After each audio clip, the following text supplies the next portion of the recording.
I'm always ready, man. Let's get it going. Welcome to Silence Live. I'm your host, Pete, joined by my co host, Spartan Cast. What up? Let's jump right into it, baby. Yeah. First episode, and we're just gonna jump into it because there's no better way to handle these kinds of things. And we're gonna go straight to I Am Cologne. Just to give a little bit of context. This is gonna be a podcast that covers everything gaming and esports. We're just gonna talk about gaming and esports as a whole. We're gonna focus sometimes on the esports side of things. Like today, we're covering I Am Cologne because the grand final just happened. We'll also get into other things like why WoW is dead, the Steam Deck, and just bring up some general stuff. Towards the end, if we have some time left over, we will probably get the Twitch chat to answer some questions, kind of get some stuff going here, or at least we hope to get into that kind of stuff. But let's just jump right into it. Like you said, Peak, I Am Cologne. Crazy One of tournament, the favorites. man. Amazing tournament. Obviously the storylines there were who's going to be the team who wins it. Is it going to be Gambit or Navi? Those were the two favorites. Navi did end up winning 3-0. G2 played them in that final, and G2 still lose 3-0. So they're known for two things. Not defusing the bomb on Nuke and losing 3-0 in grand final. So congrats to G2 on continuing that. Gambit, the other team who were the favorites, lost in the quarterfinals to FaZe Clan, who were a top 4 team, and they weren't even ranked in the top 30. They were unranked on HLTV coming into this event, and they made it through plans, and they destroyed every team in the group stage besides Navi. I think they lost to no, they didn't even play Navi. But yeah, the only team FaZe lost to was Navi. That was the only team they lost to the entire way through. The fact that they came from the plans, though, guaranteed they could not make it to the semifinals right off the bat, get an insta semifinals berth. So they ended up playing Navi in the semis and lost 2-0. Navi were the clear-cut best team in the world, and now we can say that. Also, this tournament proves Simple is the greatest player in Counter-Strike history. I don't give a crap if you're a Zywu fan, if you're a Nico fan, whoever you're a fan of. Simple did something unheard of during this tournament. It was 14 maps, and he went negative in one map. And that was when he went 13 and 15 with a 0.82 rating. So that wasn't even a bad rating for the average player on HLTV system, right? He was extremely dominant. He broke the record for most aces at a LAN event with 4. The man was purely dominant, and there's nothing more you can say. The guy dropped a 1.8 rating against G2 on the first map of the grand final, right? He kind of slowed down after that, but you can't say anything. This guy is the best player in the world, and Navi hoists the first LAN trophy in 500 days. So Yeah. that's a big storyline there. And I have to say, kind of backtracking a little bit, like with FaZe Clan, I will admit I was one of those people that was like, yeah, they're going to get kind of blown out early. I was thinking they're going to be one of those teams, like can fodder teams for the maybe Navi or Gambit. But congrats to them. They really actually did a really impressing show right there. Like they did really good. Yeah, I'm trying to pull it up right now. I want to see the bracket for them. Third place. I mean, that doesn't happen very often. Oh yeah, definitely. They looked very, very good coming into this. Third, fourth, by the way. They tied with Astralis. So that was also another surprising thing. Astralis going that far was one of the things I was not expecting that. But no, if we look at this, I'm trying to pull it up right now. Who they faced recently. I Psycho, think on welcome the to way the to get podcast. there. Yeah, yep. So on their way to get to I Am Cologne, they had to play the plans, which they dumpstered evil. Well, they beat Evil Geniuses 16-12, and it was a dumpstering. It was a dumpstering. To anyone not realizing, Mihu carried Evil Geniuses. He was the only person to show up for them. Evil Geniuses lost both of their matches and went out. And then they played Complexity to qualify, and they beat Complexity 2-0. It was 16-13 and 16-6. On Complexity's map pick of Nuke, they destroyed them. And that That was the whole thing from FaZe. They then went on to Cologne, and the real underdog story and the real underdog test was, can they beat Astralis, a team who just lost their star player in Device? I don't care what you say, Device was the star player of that team. He was the opera. He was the guy who you could always count on to be consistent. And they lost 2-0 to Astralis opening the group stage. But ever since then, they beat Spirit, a top 5 team in the world. They beat Vitality, a top 10 team in the world. They beat Heroic, a top 10 team in the world. They narrowly beat Gambit, which Gambit is the best team in the world until tomorrow.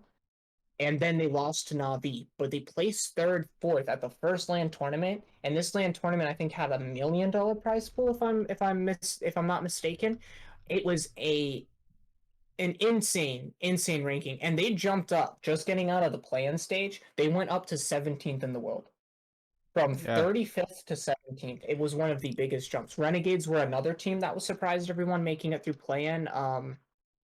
They did really well at Cologne. They made it to the group stage, lost to Navi, and then got eliminated after that. But they made it out of the play-in stage, which we did not expect them to. Um, Teams that did disappoint were, I don't even think you could say Gambit disappointed, placing top 6. I mean, yeah, you lose in the quarterfinals, but you can't win every tournament. You can't continue making it to finals like they had been for the past 4 months. So it could have gone worse. Could have gone worse for Gambit, but they did make it to playoffs, and yeah, they lost to a FaZe clan, which no one really knows how they play. They brought Kerrigan back, they brought Olaf back. It was a completely changed system, but yeah, it looked very good. The big losers were Vitality for sure and Heroic, both teams who we expected to make it there. Complexity, who we expected to just qualify for the group stage, didn't make it. So those are the big losers there. Team Liquid, another big loser. I think they made it. They were invited to groups, but they just got eliminated real quick. But it was very impressive. FaZe did a really good job, and you have to give props to them. Obviously, they couldn't beat Navi, but then again, even G2 couldn't beat Navi, and we're talking about G2 here. Something that I'm seeing is I'm getting like, I don't know about you, but a little bit of deja vu.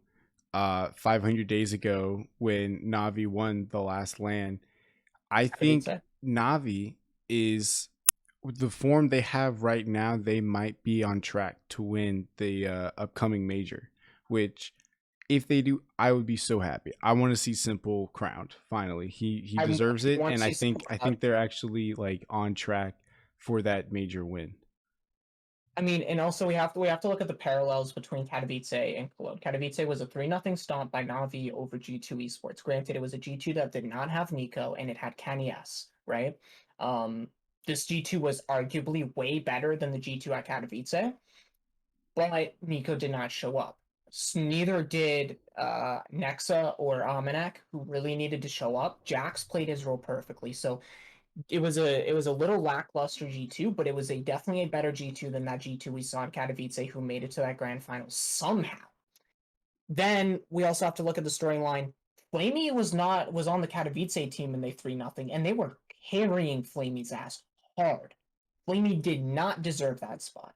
Bit is a better fragger. He's a better aimer. He's better in every single aspect of the game besides experience. The, Flamey only had that slight bit of experience, but Bit has already shown he is better than Flamey, and he proved it today because he played out of his mind for a kid who has been in the team for only a few months, right? And only played online. His first big land, he goes and lifts a trophy in one of the most prestigious tournaments in all of Counter-Strike history. I The think Bit only was what tournament to Navi have needed. one of that.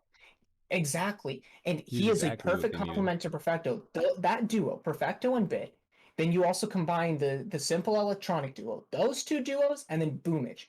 Perfect five. That is a perfect five. They are clearly the favorites. And I am so upset that they did not get that major after winning in Katowice, but they just set themselves up for success. And if Simple continues the form he had at this tournament, you could literally give him any 4 players in the world and he could carry them, easily carry them.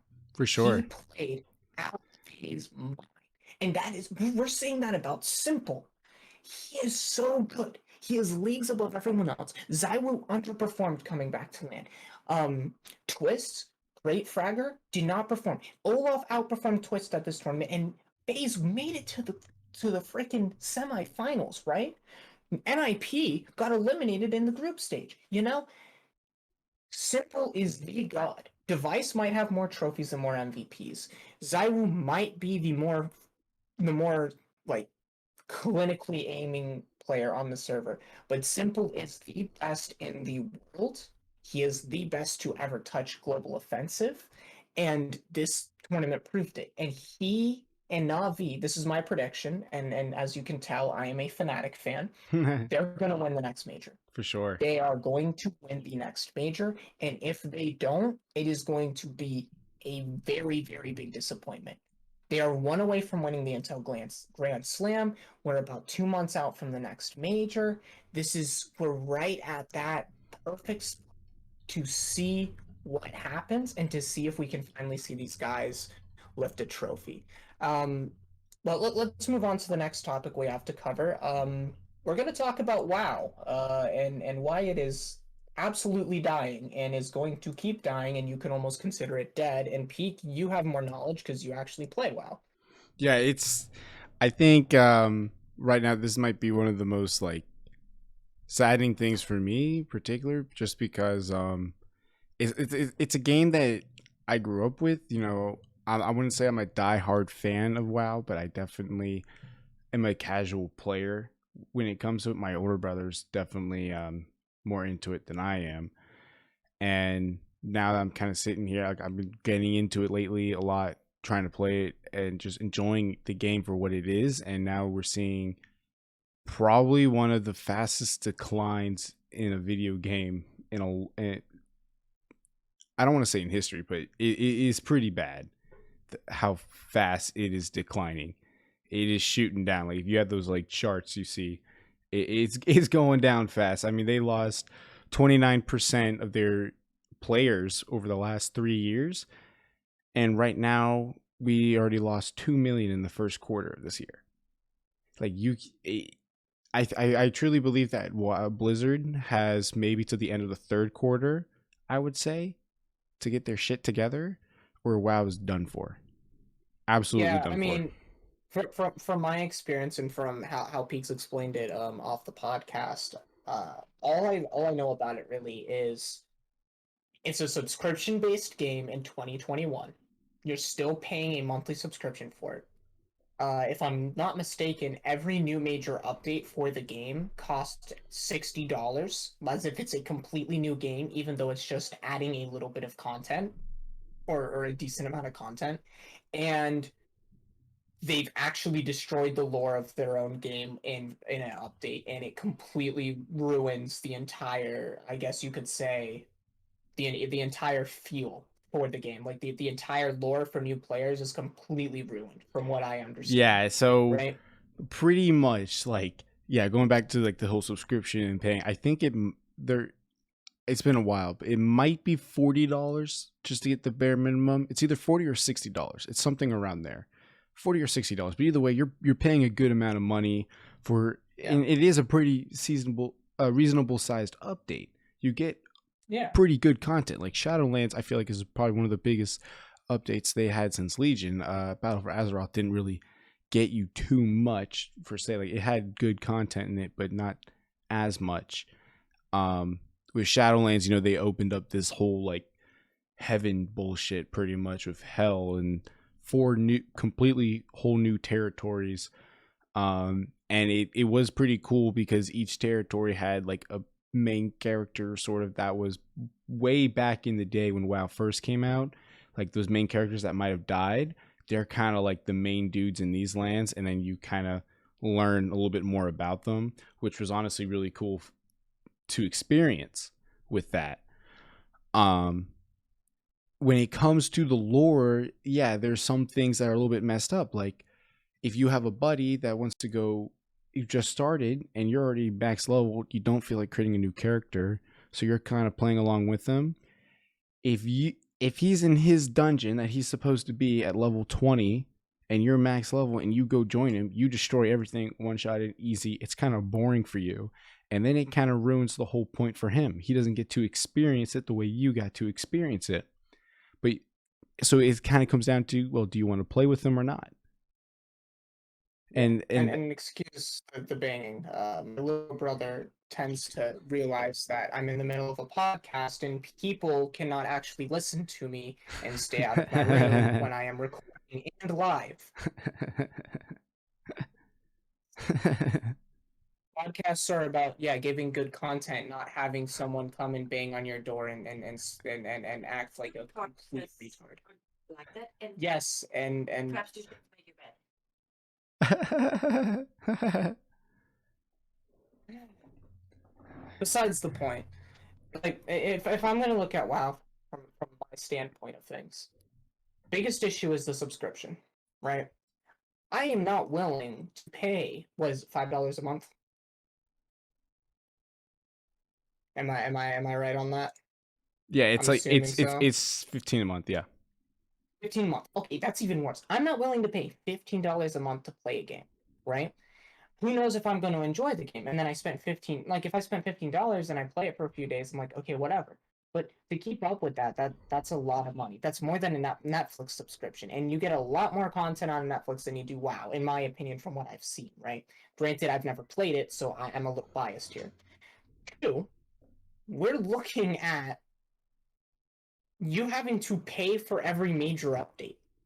That's ridiculous. It's like the incentive, like the only incentive is, do you want to continue the story, right? And yeah, that makes you a shit ton of money. It makes you a lot of money if you are Blizzard. It is not good. It is not a good business model, especially when you have games like Counter-Strike and Dota, who are games that are 10 years old now, both of them, and both of them have spent a considerable less amount of money, and you don't have to spend any money in the game, but the player base is still going to thrive for years and years and years to come because Valve actually takes care of their games and makes it so there is an incentive to have items, but also to not change that. Wow, every time I've looked at it and every time I've thought this might be fun to get into, I've always reconsidered solely based on the $15 subscription base and the fact that I have to pay for every major update. I I I understand there's millions of players who are willing to do that, but at one point, people are going to finally be sick and tired of it. Yeah, I think this is Not kind everyone of is going to want to do that. I think, short term or maybe even some it's to some degree long term it might be fine, right? But I think at where what we're seeing now is Blizzard um really didn't appreciate its fans that it had. Like for the most part people were willing to pay these big chunks of money for these updates, to pay monthly, but at the same time, like it was okay, anywhere between 1 to 2 years we were getting those updates. It's like, okay, the new update comes in, you play for like a month, maybe two, and you get it all done. Now the only thing you can really do is the same stuff and try to get better gear. But that's all it really comes down to. Is at some point, like, yeah, you got the best of the best gear, and now the game kind of comes stale. Then you wait another year, finally another update comes in, and it's just the same thing over and over and over again. And I think Blizzard is now starting to see its mistakes with not Yeah. giving. If you're going to make people pay for this so much money, you got to give them what they're paying for. You're just, I don't want to say abusing, but I mean, you're using them at least. You're treating us, you're treating your fans like customers. You're not treating them as fans. They're just a product. Yeah, definitely. And just to harp on this a little bit more, it has been a very big game, very popular, very sustainable game. One of the big reasons it died in like a day was because the biggest streamer just decided to die, right? He decided to move on. And that instantly killed the game's player base by a major amount.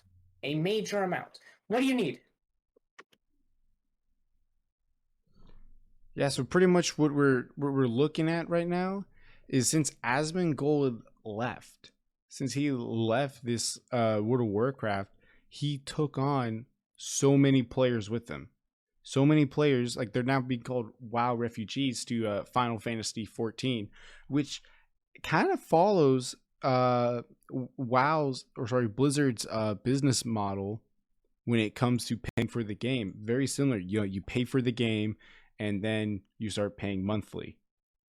And I feel like maybe they see that WoW players are, they're willing to do that. They don't mind paying for the game and then paying monthly. But the thing with Final Fantasy 14 is that they're getting pretty big updates very regularly. I think it's like 2 or 3 times a year. I'm not too familiar with it because I haven't played it yet. I'm actually myself considering playing it. And the nice thing is, every player is required to go through the storyline. And the thing is, if you want to play with your friend who's a lower level than you, when you go and join him to do the dungeon or raid or whatever it's called, your level is capped and it brings it down as well as your stats. So you don't just go around just obliterating everything in your path. You actually have, it's kind of like playing it again, which is, I honestly like.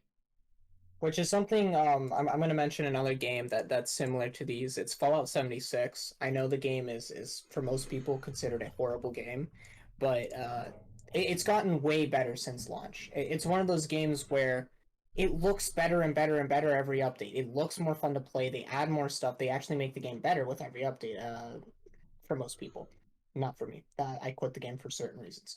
But the issue with Fallout 76 is if you're someone like me who's level like 190, 180, who's considered a high tier player now, who's considered like top of the game, right? Like top 10%, and your buddy joins and he's just starting out, you can just go to him on the map, give him a bunch of free stuff, and then just one shot all of the people he needs to fight and just pull him up to your level in a matter of weeks, whereas it took you like months and months and months of grinding, which is the same issue in WoW. People can now solo certain raids.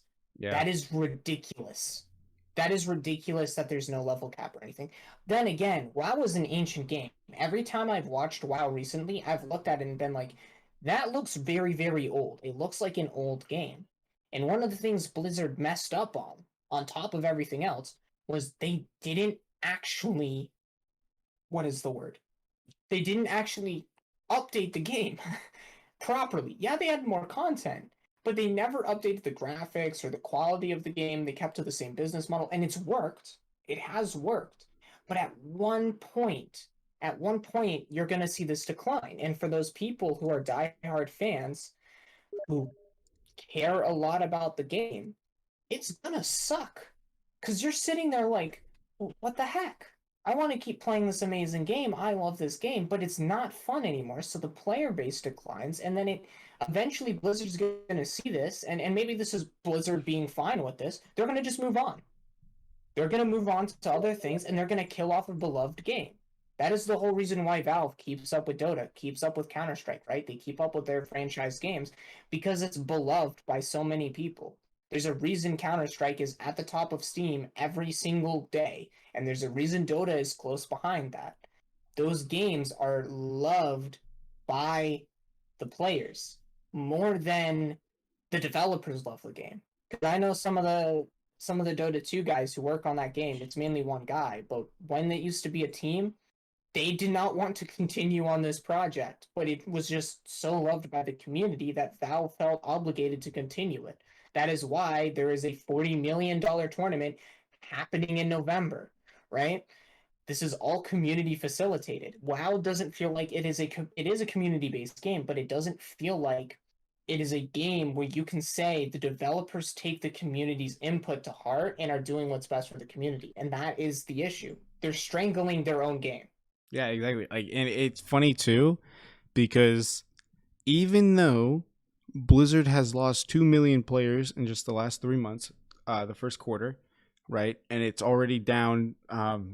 It's already lost. I think it was like, I forgot how many players. I think it was like a couple. It was a huge chunk of players when Asmongold switched, and you can really see you see the Twitch for the Twitch statistics for World of Warcraft just skyrocket down, and then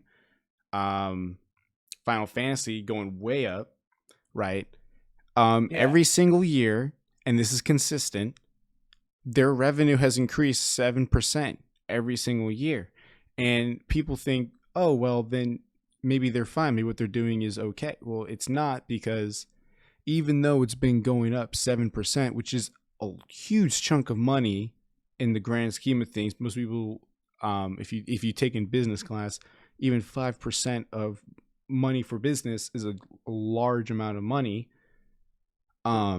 It's going up every year. That's because they make players pay the shit, right? They just take everything from them. Like, everything costs money in WoW. Everything. Changing your That's my character's biggest name issue. cost money. It's Yeah, not that's my like, biggest issue with the game.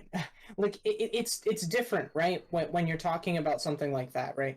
But the fact that every single tiny little detail cost an exponential amount of money is absolutely ridiculous to me. It is ridiculous that it costs so much so consistently. The big issue with it is, the big issue with it is, I don't have a consistent income. Most people, especially in this time, in this day and age, don't feel it's a necessity to spend money on a subscription based service. You buy a game, let's say you buy Fallout 4 for whatever reason. You can always go back and play Fallout 4. You don't have to spend any extra money unless you want the DLCs, but there's enough content in it for hundreds and hundreds and hundreds of hours without the DLCs. That's the same with Skyrim. That's the same with let me go look at my Steam library real quick. The same with Rust, the same with Counter-Strike. You pay for Prime, you get a better service. The same with like Battlefield 5. You can consistently go back and play those games. It's an issue when you have so much going on, like when you have to make every single little thing cost a X amount of money.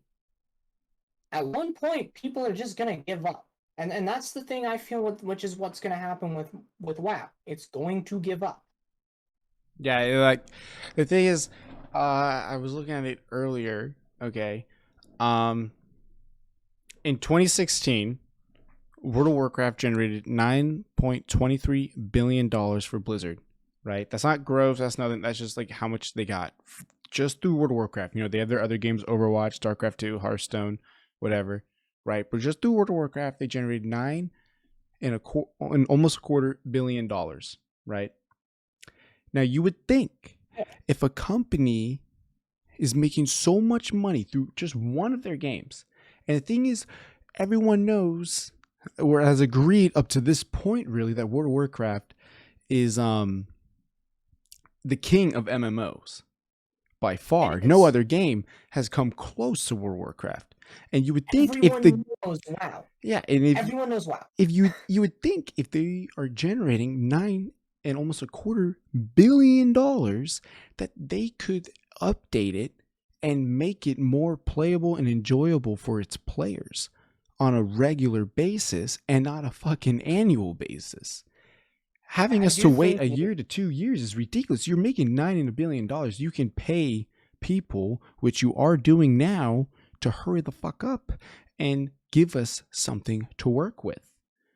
Players. I think one of the big issues is that it's now owned by Activision. I think that when Blizzard got acquired by Activision, I don't know if this is true, but I think you can find a correlation between when Blizzard got bought by Activision and its update and its dedication to WoW and its monetization its monetization towards WoW. I think that is a correlation you can make.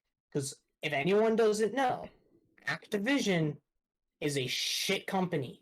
For sure. They're a company solely made to squeeze every single dollar out of you. That is why every Call of Duty is practically the same, just with a few tweaks. I'm just saying, like, COD, but that's the issue.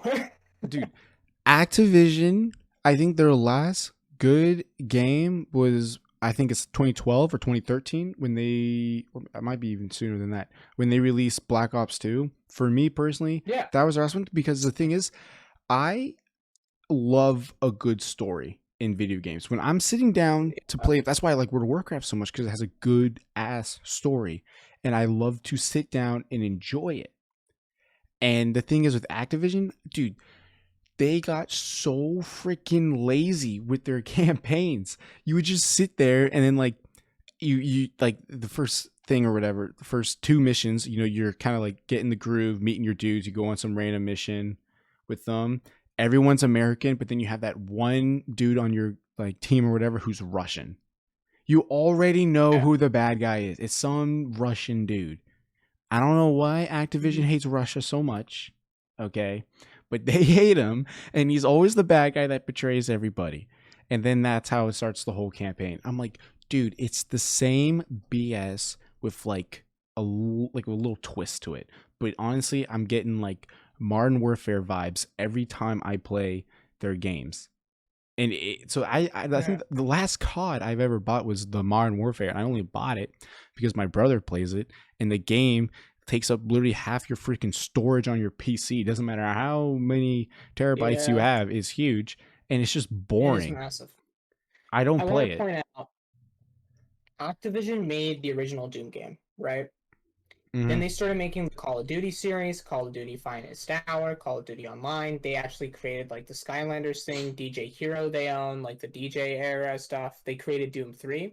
But at one point, if you look at the list of games they make Call of Duty games, reboot games, and Destiny 2. That is literally it. That is all the games Activision has made. They also made Pitfall, right? But like when you look at what they've made new, it's all reboots, like 2000s on, all reboots, all Call of Duty. That's it. That's all they make. They don't make anything new unless it is for like Marvel, like the Amazing Spider-Man game for the PlayStation 2, which was a shit game if anyone's played it. Yeah. At least that's my take on it. So this does stem from the top. Blizzard has to listen to their bosses. Their bosses are Activision. It's called Activision's Blizzard now. You know what I mean? So I feel that Activision has a lot to do with this issue. Yeah, Activision needs to fix WoW. They don't know anything about the longevity of video games because they make a new Call of Duty every other year. Exactly. They don't understand that World of Warcraft is the king of MMOs, and if you want it to keep it the king, you gotta keep the people that play it happy. And that is honestly how it works for almost any game, except for Activision sense, where they go, oh, they didn't like this one, it's okay, we're releasing a new game next year anyways, they might like this one. Oh, they didn't like it, okay, release this one. Okay, they like this one, so we're good for right now. And that's Activision's business model. They just send in a new freaking game all the time. So anyone who, in my opinion, anyone who buys their like crates or whatever they're called and tries to open skin, spends money on that, you're wasting your money because they're about to open it. They're going to release a new game in next year or 2 years, and you're going to have to do the same shit all over again. So you're just, and that's why CS:GO is good, much better than that, because you can keep your skins. Exactly. Let's compare it in that sense, right? If you're looking at Activision, right, before their game can be nitpicked for the issues, they've already moved on and made a new one. Mm-hmm. Everyone thinks the new Call of Duty is decent. No one says it's the best Call of Duty. No one has said that since like Black Ops 2, that it could be considered one of the best Call of Duties. Every game that Activision releases, at least in the Call of Duty sense, every new Call of Duty, they're just like, it's decent. Oh, this is enjoyable. It's something refreshing. And then there's a new game. They don't give you time to actually nitpick the game. They don't give you time to actually find the good and the bad. It's an issue. But that's the difference between, let's look at Valve, let's look at Counter-Strike and Dota, because we're going to talk about these things. These are Counter-Strike, personally, Peak and I, it's our most played game combined, right? For sure. They have set up their game perfectly. Let's look at Counter-Strike for a business model. They make Valve itself. The reason Valve doesn't release games anymore is because they don't need to. If you work for Valve, you're making mad bank. Their company only has 300 some employees. They don't even have over 400 employees. You have to think about that. Valve doesn't have more than, I think it's like 340 some employees. They don't even have more than 400 employees running a multi-billion dollar company. That is insane, first off. They don't want to create new games. They want to continue working on the games they have. That is why Counter-Strike is still alive. That is why Dota is still alive, right? That is why Left 4 Dead 2 still is supported for online play, because they believe in the longevity of their games. That is why they also allow the community to make maps, to make mods, to add skins, to give the player base a sense of we're impacting the game. We have a say in what happens. That is what they're trying to do. That is their objective.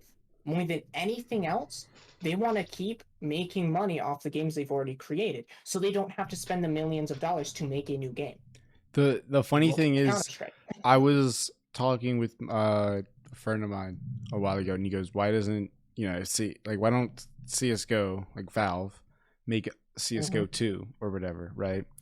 And I said, even if they did, I don't even think that would kill CS:GO, but nobody would play that because everyone has issue is- so much money invested in CS:GO and spending money in skins. They're gonna see this new game and be like, we're fine actually. We're gonna keep playing this one because this is where my money is. If the skins carried over, we would have something to say. Now, Yeah. to all the people out there who are probably wondering about Source 2 and everything, Source 2 is not a thing. It is not a thing. Valve have not developed a new game engine. That is not true. There is only Source. Now they have upgraded Source. Here is the thing. They start with Dota. Does it work in Dota? Does the physics stuff, everything we need to do to make this applied to games like Counter-Strike, to their other games, work? Then they implement it into Counter-Strike. They don't give a crap about making an entirely new game engine when they have one that works so perfectly. When they're making billions of dollars a year solely off in-game skins. Yeah. Just like look at it from a standpoint. Look at Zipple, Anomaly, TDM Jesus, and Franz J, and how many cases they open on a regular basis. They open tens of thousands worth of dollars of cases a year. They're only 4 people. If every single player, and the I think the average today was around 650,000 players today was the average. I think that was like the peak today was like 800,000 players. The peak today was 739,000. The players on right now is 586,000. Just take that 586,000, right? To anyone out there, take 5% of that number and times that by 5. Let's say they open 2 cases. Let's say 5% of those current players open 2 cases today. That is, and just look up that number. It'll be in the millions already. It'll be like 1 million something. That is how much they make. And that is a low estimate of how much they make in one day off Counter-Strike. One day. Dude, they probably make multi-million dollars in a day. Everyone on their team does. Everyone on their team is 100%. Have you seen someone get fired from Valve or hired by Valve? Do you see anyone on the Valve team, like anyone badmouth Valve in any way, shape, or form? No, because if you're working for Valve, you are being paid mad money. It's insane. You're just like, you could have that same position almost anywhere else, and you're not getting paid that much. Like Exactly. you could be working for Blizzard and not being paid. I mean, might be possibly paid that much. I'm not too sure how big Depends their on where you're group on the is. chain. I'm not sure how many employees they have. I would assume it's quite a bit. If you're running games like World of Warcraft, which has hundreds and hundreds of servers where thousands of players are playing constantly, and that every Tuesday they do an update on it, so you got to have players fixing it. You would think that their staff enjoy it, but from articles that are kind of slowly coming out, people don't really enjoy it that much because only the higher ups are the ones really getting paid. Yeah, you don't see anything from Valve about any of their employees saying they have issues. The rumor is from Valve that if you work there, it's you have like full dental coverage, full medical coverage. Like if you're a female and you get pregnant or something, you get like full leave for the entirety of your pregnancy and stuff. Like Valve is very progressive when it comes to how they run their company. They have not even 1,000 employees for a company who literally just runs like, granted they just run like 2 games, but there's one guy who updates Dota. His name's Ice Frog. He's been doing it since the beginning, and he is like the single one guy.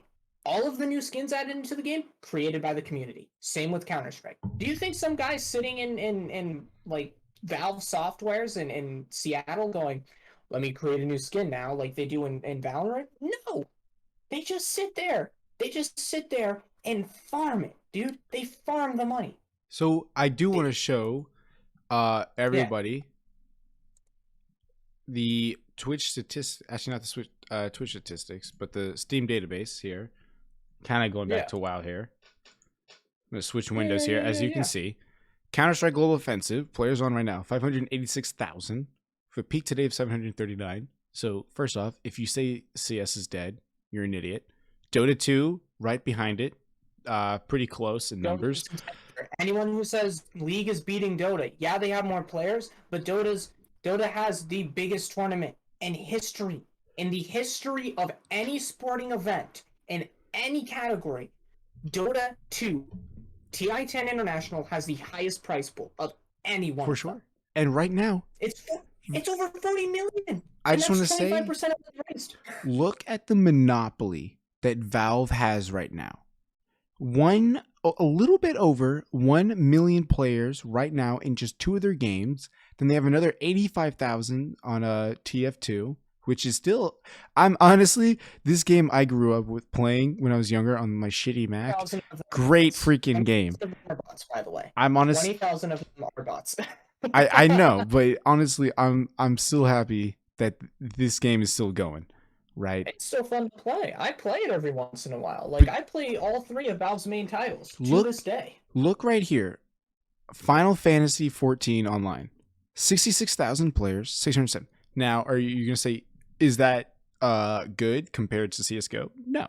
It's very small compared to CS and Dota. But 66,000 players online at once is a lot of people. And those are numbers Final Fantasy is not even equipped to handle right now. And this is just on Steam. And I forgot the name of their platform that they actually own and that a lot of people go on. But I forgot the name of it. But on that right now, they have so many people purchasing it through them directly. They had to stop selling codes. They said, sorry, you can't buy our game right now. Our servers are fucked right now. And for the first time ever, they had a waiting queue for their servers. Final Fantasy 14 is growing insanely fast in just a matter of days. It's been 4 or 5 days now. And they're still trying to fix it because they just like, whoa, where are all these people coming from? And it's all thanks to Asmongold. Asmongold has literally brought this game to life. He has over 100K viewers every time he goes live, dude. Asmongold is a god. He literally killed WoW and made Final Fantasy what it is today. But I also want to point out, Valve had a player peak 15 months ago, right? I think they broke a new record of 1.3 mil on CSGO, right? Yep. It jumped from like at what it is at right now on average to like 1 million, and that was for a week straight. And every single one of those players did not have a negative experience playing the game when it came to the server side of things. No one was booted off, no one was kicked off, no one was told, sorry, there are too many people online. Valve handled it perfectly because they are prepared and they are equipped because they are that smart. Hell, the entire system, Steam, is revolutionary. When it first came out, no one else had done something like this. No one else. They literally created the digital empire that we have right now in gaming. Valve is owed everything. Gabe Newell is the god of gaming. You cannot say anyone else is. Xbox, PlayStation, Nintendo, I don't care who you are. If it wasn't for Gabe Newell, if it wasn't for Valve, and if it wasn't for Steam, you don't have this kind of digital gaming that we have today. This kind of where tens of thousands of people, hundreds of thousands of people, millions of people can get an update for a game all at the same time. It was thanks to Steam. And everyone overlooks that. Everyone overlooks that. These guys at Valve, for such a small company, literally revolutionized the gaming industry as a whole. And there's nothing you can do about it. And I mean, I'm gonna jump to the next topic here because we kind of beaten this into the ground here. Sure. Let's bring up another example. This still falls under the Valve like umbrella of Dota 2, TI-10. The usually and 90% of the time the single most watched event in what is it in the world when it comes to esports every single year. TI-10, for the record, has over $40 million prize pool. That is Valve only giving 25% of the 2019 battle pass. Oh, well, actually 2020 battle pass, right? So I'm going to go over the teams and I'm going to talk a little bit because if you don't know, you should watch the international. The international is extremely important. It is the pinnacle of esports. I believe that. As much as I love Counter-Strike, as much as I've watched League, I've watched StarCraft, Dota 2 is the single most competitive game in the world. There is such high stakes every single year. Everything rides on this one tournament happening in Budapest in November. You have to pay attention to it. If you care at all about esports, you have to pay attention to it. And again, it is Valve running the show. But let's get into it. So off the bat, a North American team headlined and is the number one team in the world currently when it comes to points accrued, DPC points or Dota Pro Circuit points accrued over the past 2 years at 1,700. And that's Evil Geniuses. Even though they've only got two players on the team that are actually North American or North American based, there's that. The next team is PSG LDG, a Chinese team. If you do not notice the theme right now, I will get further into it. After that is Virtus Pro, Russian Ukrainian mix, Quincy Crew, which this team, I want to point out, this proves that if you're an unsponsored team, you can still make it very, very far in any esport. Quincy Crew does not have a sponsor. Their captain is Quincy, right? They are the fourth in the DPC and they do not have a sponsor. They do not have an organization. What? How? How is that possible? But besides moving on, another North American team, Invictus Gaming, Chinese, T1, SCA. They're the one team from SCA to qualify directly. Very good team, very good players. You have Team Secret, which and Vici Gaming, which both tied at 7th and 8th. Those two teams, Vici being another Chinese team. As you can see, the theme is China is pretty damn good at Dota. Team Secret has Puppy, the only guy to make it to every international. He won the original international. Then you have Team Master, Alliance, Beast Coast, and Thunder Predator rounding out the 12 invited teams. Beast Coast and Thunder Predator both being from South America, Alliance being the only European team. Usually Europe dominates the DPC every year. This is the one European team that directly qualified, and Team Aster being another Chinese team. Now, here is the interesting thing. If you guys don't know, if you have paid attention to esports and you don't know this team, you are living under a rock. Qualifying through the regional qualifiers, the one spot, the one chance was OG, two-time TI champions, the richest gamers in history. That is unarguable. They are the richest gamers in history. Make it to TI through the regional qualifiers. It's very similar to TI8. They have a very good team. Everyone on that team, besides one player, has won TI before. Very, very good players. Very, very good team. I just You want to need to know quickly. OG's story. I just want to quickly pause, you Spartan. But I guess Zeke Kid, my younger brother, and myself are living under a rock because we don't follow Dota at all. You don't have to follow Dota, but you at least have heard of OG, correct? I have definitely heard of OG. Yes, You have to have heard of them. That's all I care about. I don't care For if you sure. don't follow Dota whatsoever. You had to have heard of these guys. They are literally the ultimate gamers, right? We don't know what OG stands for. Even the guy, No Tail, who is OG's Dota 2 captain, and the guy who created this organization and is the CEO of the organization, has no idea what OG stands for, right? So it's the OG, man. yeah. That's all there is So to it. every region, and there's 6 regions in Dota, had one team that could qualify. China, one of the better regions coming for Dota. Elephant qualified. They beat some very heavy favorites like Royal Never Give Up, like Team Magma. These are teams that if you watch League or Dota, you'll know them. If you don't, then you don't know them. For the the Eastern Europe region, which is like CIS, so like Russia, the Ukraine, Czechoslovakia. Team Spirit qualified, which was expected. For Southeast Asia, Fnatic qualified, so I can rep the Fnatic banner at TI. They actually had a very interesting series. They reverse swept a best of 5 grand final to get to TI, which is the most gangster way to do it. North America, Undying Esports qualified. They were the clear third after Evil Geniuses and Quincy Crew. And then South America, SG Esports, which was an unexpected. It was either them or no ping. But to move on from the teams, TI is something you should watch. If you have never watched TI, if you've never watched the International by Dota 2, you should. One, you get a rare chance to see Gabe Newell. Because every TI, he comes out. He doesn't give a shit about Counter-Strike. But when the International he shows up and he introduces the International every year. And to see that man on your screen is extremely rare, and you should watch it just to see Gabe Newell. Because if you care about gaming, you care about Gabe Newell. He is the god. He is a god, the god of gaming. You can't put it any other way. He's created everything we have today, right?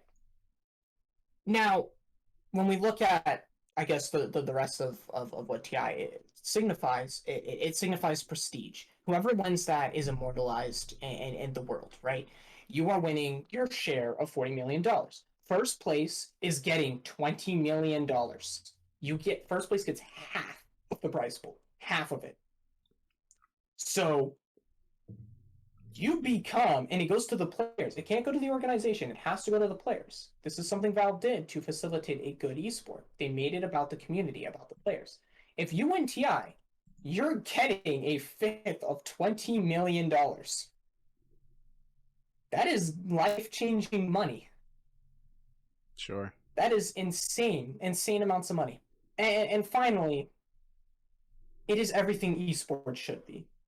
It is the prestige, the everything we want esports to be. It is the prestige, the viewership, everything, right? You look at TI and it always does better than Worlds. And League of Legends is a direct competitor of Dota 2. Actually, it's a direct ripoff of Dota 2. Riot Games, stop ripping off Valve. Valor. It is amazing to watch. If you don't understand Dota, if you don't understand MOBAs or anything, you can still understand what's going on. You can still feel the impact. You can still tell when there's intense moments and everything. Because Dota is a game, and especially when you have the right casters, and there will be the right casters, it is one of the most beautiful things to watch in the world. I got into Dota because I watched TI with a friend, and I have been in love with the game ever since. I have spent probably $500 on a free game. Dota is free, by the way. You can try it out. It is free. And guess what? Unlike League of Legends, every hero is free from the beginning on to play. And Valve actually has an entire system, like 10-hour system, just designed to teach you every mini mechanic about the game. From how to use an ability to how to do something as complicated as getting yourself more farm in the game. It's insane. Unlike League of Legends, the game is actually good. Like, genuinely good. Like, actually fucking good. I'll be honest. I am not okay. I don't want to say I'm not a fan, but I've played Dota 2 for maybe an hour. I've played League of Legends when it first came out for about a year. Then I stopped, and I've been on and off for the last 2 years, maybe. I'm still not like, I wouldn't say I'm a diehard fan of League of Legends. I don't really play it. I don't even have it installed right now. I only get on just to dig around with my friends when they want me to play really badly. But I'm not like I said, I'm not really a big fan. But I guess I would say as of right now, I guess I would like League of Legends more than Dota 2. Dota 2 was kind of hard to understand playing it. When I first got on, it was when I first played, I played with my buddy I met on Clash of Clans when I was like maybe 14, and I just sat there and I had a freaking mental breakdown trying to play it. And I remember I'm just trying to play it, and he just goes, "What are you doing? Go over here." I'm like, "I don't know what the hell I'm doing, dog. I don't know what you want from me." And I'm kind of this.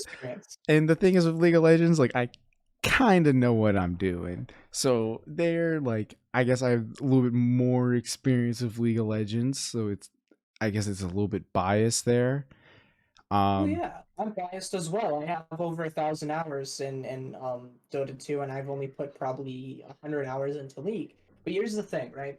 One, Dota 2 takes about 10 hours of gameplay to properly grasp if it's a good game or not. You cannot play 1 to 2 hours. You have to play at least 10 hours to actually start to understand the game. Two, Valve recently added an update to the game that literally walks you through every single little aspect of the game, from buying items to building items to stacking camps, which, if you don't know what that means, that's obvious, to using your courier to get your items, to using your abilities, to just simply teleporting from your base to a tower. It teaches you everything. So it makes the game extremely user friendly. Now, has that seen an increase in player numbers? No, but it has made the possibility for new players, especially around TI, because Dota 2 always sees a huge bump in player numbers during and after TI because a bunch of new people watch TI and they go, I want to try this game. And it is very helpful. If you have not tried Dota, try it. Play through the learn section. You get free items. You get some items that used to be worth like $20. They just made them free for new players. As a new player, you also get Dota Plus for free, which is usually a $5 subscription service that gives you a bunch of like extra little helpers right into the game. You get that for free for 3 months. They're so giving you what they could be making like $50 off of you for freaking free. not to trash Dota or anything like that, because like I said, I'm not even a huge fan of these sort of style games, really. Yeah. But League of Legends right now, its live player count is estimated 564,000 players right now, while Yeah. Dota 2 has 439. So I would say they're pretty close. I'm not saying Dota 2 is a bad game, but it's a little close right now. Maybe a little too close Yeah. for some Dota 2 lovers as yourself. But right now, I mean, League of Dota 2 is Legends, a as of harder right game. this second, is a little bit higher than Yeah. Dota 2. Not by a whole Dota lot. 2 is a harder game. That's the thing. Dota 2 is a harder game. It is a harder game to grasp. It is tougher in general. If you haven't noticed, League of Legends and Valorant are both games that are dumbed down for the people who can't handle Counter-Strike and Dota 2. It is designed that way. Riot looked at Valve and said, I want that, And but make it easier. Make it RNG dependent. Make it luckier. Literally, every League of Legends character is based off a Dota 2 character. Because the guys who made League of Legends originally worked on Dota. for the just random thought, but for the Valorant lovers out there who can't play first person shooters, its estimated live player count right now is 105,000, while CS is 5 times that. So Yeah. fuck you to anyone who thinks Valorant is killing CS:GO. You can't kill It's it. not. It's an unkillable game. Hate to break it to you. Just the fact that CSGO has skins alone, actual skins worth actual money, real USD, completely nullifies Valorant's effects. Valorant has some nice looking skins, right? But there's one, overpriced, and two, you can't trade them or anything. They're locked to that account. God forbid something happens and you lose that account for whatever reason after dumping $100. Whereas in Counter Strike, I dump $100 into skins for the game. I just wait a little bit and I can resell them, probably make money back if I'm smart. You know, like there are people who make money off, literally make livings. Look at Zipple CS on Twitter. His entire livelihood, and he makes like $100,000 a year. He makes bank, is solely off buying and trading skins, being a middleman for high tier traders. All he does is talk about skins every single day, nonstop, and he makes a living doing that. His life is dependent on Counter-Strike Global Offensive skins. That is how big the market is. That there are people whose jobs are to understand skins and understand stay in the marketplace. That is insane. Valorant will never have that. Valorant is a good game. I do believe it is good for CSGO to have because it gives CSGO a competitor. But will it kill CS? No. The same as how Overwatch didn't, the same as how PUBG didn't, the same as how Apex didn't, the same as how even Fortnite did not kill CS. And the same as how League will never kill Dota because CSGO and Dota are too good, too unique. Valve did it right. They are the best company on the face of the earth when it comes to how to properly make you a substantial company in the gaming industry. You can have your one-offs and everything, but I'm telling you, you look at every game today. You look at Apex, you look at Valorant, you look at League of Legends. You go 10 years down the line, some of those games will die. Not Counter-Strike, not Dota. Those So games will always be around. I a guarantee it. a quick comment from our chat here. Z Kid, my younger brother, says for Mm-hmm. Valorant, I like the idea of adding the Overwatch powers and whatnot, but it kills the realism and it isn't needed for if the games are already out there like CS. So there's really no point straightforward. Well, kind of what Spartan was saying, like it's nice because it does give CS a bit of competition. Now Valve has to be a bit more proactive with CS, or Yeah. you might see the same thing as what's happening to World of Warcraft right now, Yeah. where there's literally a term for the WoW players moving to Final Fantasy as WoW refugees. I don't think there's going to be Counter-Strike refugees to Valorant, at least in the numbers we're seeing of WoW players moving to Final Fantasy. But Yeah. personally, me, Then I it's absolutely hate the powers. I hate the powers so with a burning passion in Valorant because it takes CS:GO's kind of concepts like with the fucking whoever his name is, RNG. Breach, how he can literally just drop like a nuke wherever he wants. You could teleport. You could Brimstone. throw brimstone. You could throw a flash wherever you want to. Whereas in CS, if you want to know how to smoke something off, you have to look up a tutorial. You have to figure out yourself. Go into a workshop map.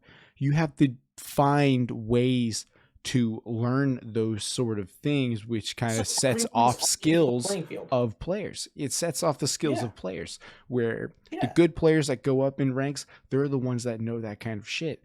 Where in Valorant, everybody can do anything in that. It only comes down to aim, whereas CS, it requires more than aim to be a better player. You can have, look at Stream, for example. There's a reason why he's playing Valorant for Team Liquid right now. I think he's still in Team Liquid at least. He couldn't play because even though he had probably one of the most, he had probably had the nastiest aims. He had one of the most nastiest aims in the Pro League. The thing is, he was kind of, I don't want to insult the guy too much, but he wasn't the smartest player, and he couldn't really fit on a team because all he was good for was if someone wasn't in his crosshair, he was useless. Yeah. And for an IGL, like as myself being one, I can kind of speak for most at least, is it's a nightmare when you have a player who can only aim but can't do anything else. He can't throw any nades. He doesn't even know how to properly get information for you so you can redirect your team mid rounds. He's pretty much useless. The only thing he's good for is an entry.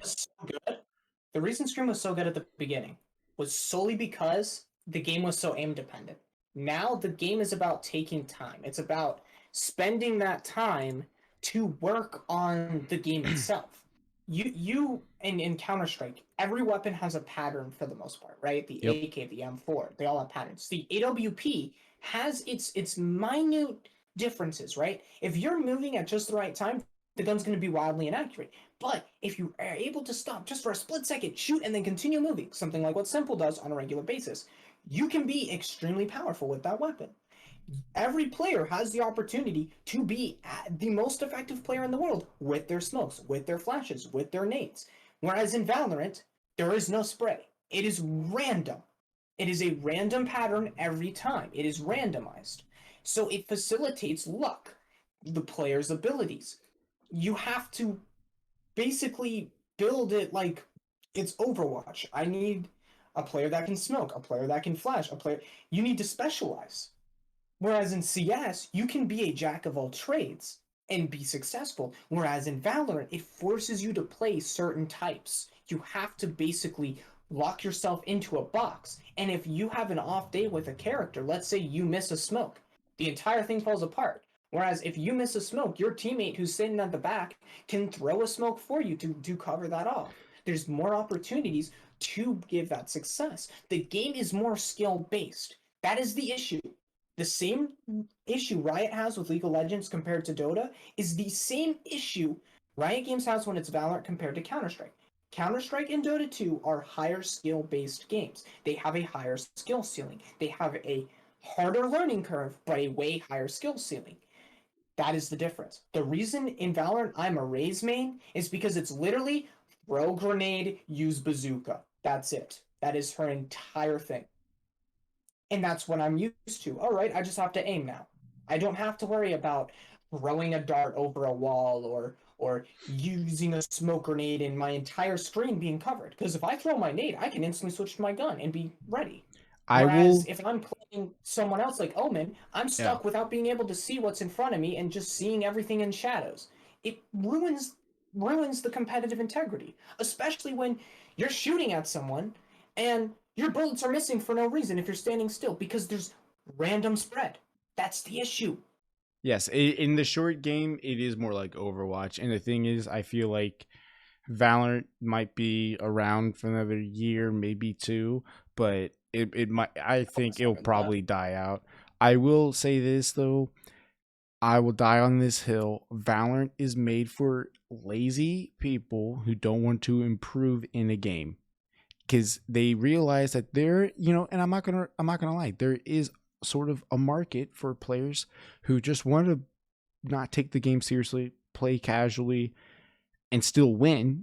I'm kind of And the just same go way. play casual in CS. Exactly, There's exactly. literally 10v10 servers in CS designed for casual players. So you can practice while also having fun. It is also made for people who aren't mechanically gifted.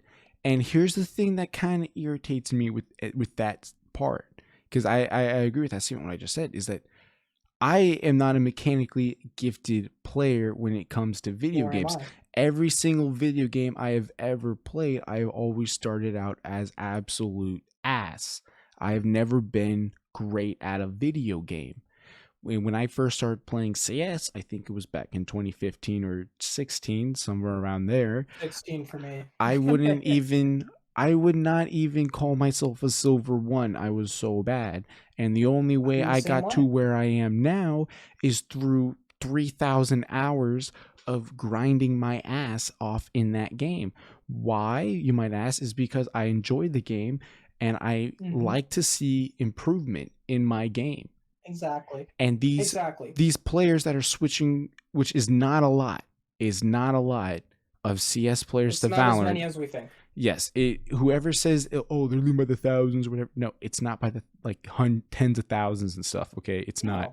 Those are players who just want quick success. And the thing is, quick success is never going to be big. It is not that. It's not huge changes.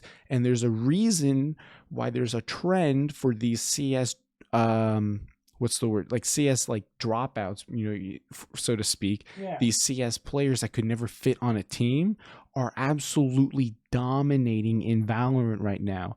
It's because it's an easier game. You got 10, Scream, you got freaking Shazam on the best team. Shazam.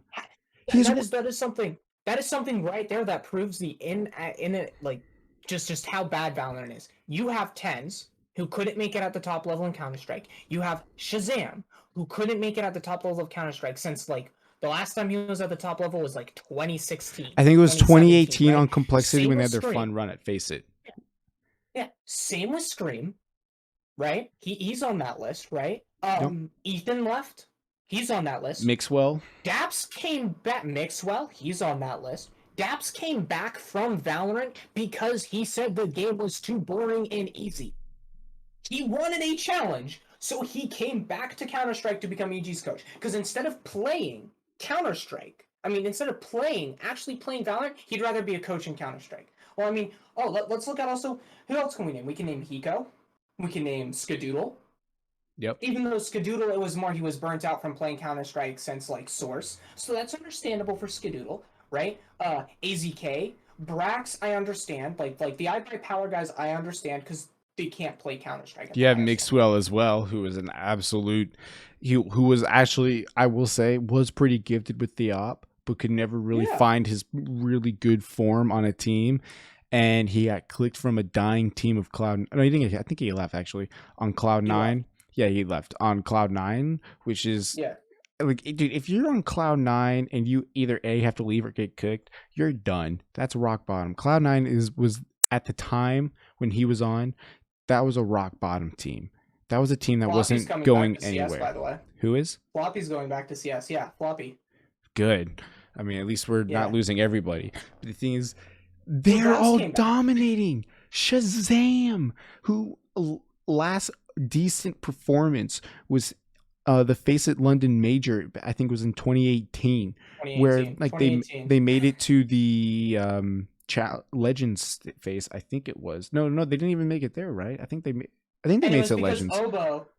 No, they made it to groups. They made it to like final groups, and it was because they were getting carried by Obo. Yeah, exactly. In And he was 16 at the time. He just barely was able to go, and they were getting carried by a 16-year-old. That's the issue, right? Look at one of the best IGLs in EU for Valorant is Existence. The guy, the Belgian guy, who hadn't been relevant in Counter-Strike for 5 years, was one of the best IGLs in EU Valorant for a while. if this Look at, is who not else is it? painting a clear picture that Valorant is just an super simplified and easy version of Counter-Strike, I don't know what is. Because if you're going to look at any game and figure out which one's harder, which I wouldn't really compare a first-person shooter to something like Dota 2 or League of Legends, but you can compare CS to Valorant because they're both FPS, or Overwatch, they're Yeah. FPS games.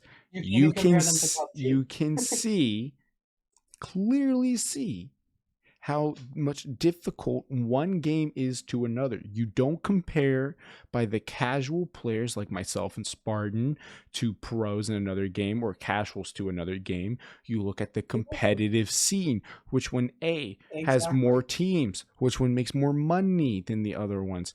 All of these things combined. And if there was players from one game that were all sort of cast outs that nobody really liked, that are now gods in the other game, says a lot. Mixwell left Cloud9. He was not that great. He was a decent player at best.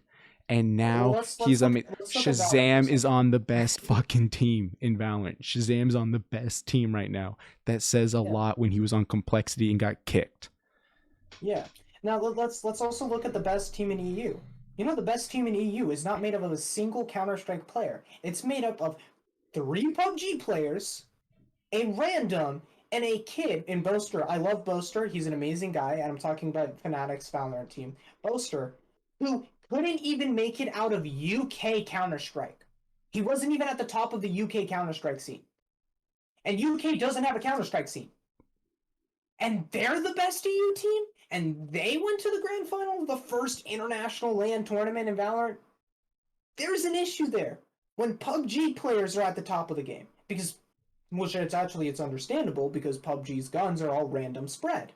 No actual skill involved, you just have to tap, and all of the guys on Fnatic are tappers. The reason Tens, the reason Stream are so good, the reason Hiko are so good, is because they're tapping guys. They're the guys who run around the corner and either insta-headshot you, or they whiff. That is how they were in Counter-Strike. And in Valorant, you can whiff, and then just wait a second and tap again, and hit them again. Whereas in CS, you get punished for that. That is why all of these players go to Valorant. I like Valorant as a game, as a casual game to play, but you cannot say it is a major competitor to Counter-Strike. Not even close. It's not close. It's not close. Even at the casual numbers. The numbers myself. Even looking at the casual players, 105,000 estimated right now. And right now for Counter-Strike, it is 586,000. That's 5 times the amount. With these kind of numbers, it is massive. Okay. Now, if Valorant had like 498 or something like that, that's pretty close, because they're both huge numbers, only set off by 10 to 20,000 players. So that makes it close. But with this, with 500 to 100, not even close. Yeah. I want to point out if you look at today's statistics on Twitch for what or in the past month, what a esport had more viewers on Twitch, it would be Counter-Strike over Valorant. Even if you're just looking at the past month and you're just because of Cologne. Just because of Cologne, right? And Cologne was a sick of that. But like if you look at this, you want to know what is the top of Twitch's esports category right now? Well, just to throw a loop in there. Smash Bros. Melee. If you want to talk about an old ass game, Smash Bros. Melee is your game. Absolutely, yeah. Like it's got 53. Okay, so I'm looking at it right now. Smash Bros. When you're looking at like the esports side of Twitch, Smash Bros. Melee, then Counter Strike, then Dota 2, then Valorant. That is how they rank them, right? If we just go to categories, which I think there's a way to just go to categories or browse, yeah, browse, and then we browse by categories. It's Smash Bros, Counter Strike. Well, actually, it's League, Valorant, Smash Bros, Counter Strike, right? But like, it's not comparable. It's not. Counter Strike, Dota 2, these two games, while Dota is being challenged a little bit more by League of Legends, you can't look at Valorant and tell me that that game is going to last as long as Counter Strike has. The fact that people could be getting 20-year coins this year is insane. Well, they couldn't actually. It would take 2 more years to be able to get I 20 year haven't even coins. got my 10-year yet. What the fuck? Exactly. I'm getting my 5-year on November 23rd this year, right? And there are people who are getting their 15-year coins this year. That's insane. Yeah. Who can say I've been playing the same game for 15 straight years and it's still one of the most popular games in the world today? And it still has one of the most competitive The professional only scenes. game that comes sort of close, just in the top of my head, would be World of Warcraft, but it's not really the top game anymore. It's not an It's esport. right now. Yes, it's still sort of the king of MMO, but honestly, definitely It's gonna die. by the end of this year, if Activision or slash Blizzard doesn't do anything, it will not even close. I feel like Final Fantasy will be way up there. World of Warcraft will be dead. And for all the MMO people out there, it's going to be depressing because I know everybody. Yeah. I love World of Warcraft. I don't want to see it die. I would love to Yeah. play it for a long time. But the thing is, Activision just sucks. Well, yeah, and that's the main thing you can take away from that is I think it's Activision who's pulling most of the strings on that standpoint. But yeah, like just if I were to name the longest tenured professional esports, you would have to throw StarCraft up there Mm-hmm. as Definitely. like a big one. As a big one. My big three when it comes to professional esports are StarCraft, Counter-Strike, and Dota. I'm a little bit biased, but those are the games who have lasted the longest. Those are the games who have been going on the longest. There have been professional Dota tournaments back when it was a mod for World of War. For I think it was Warcraft 3 or whatever, Mm-hmm.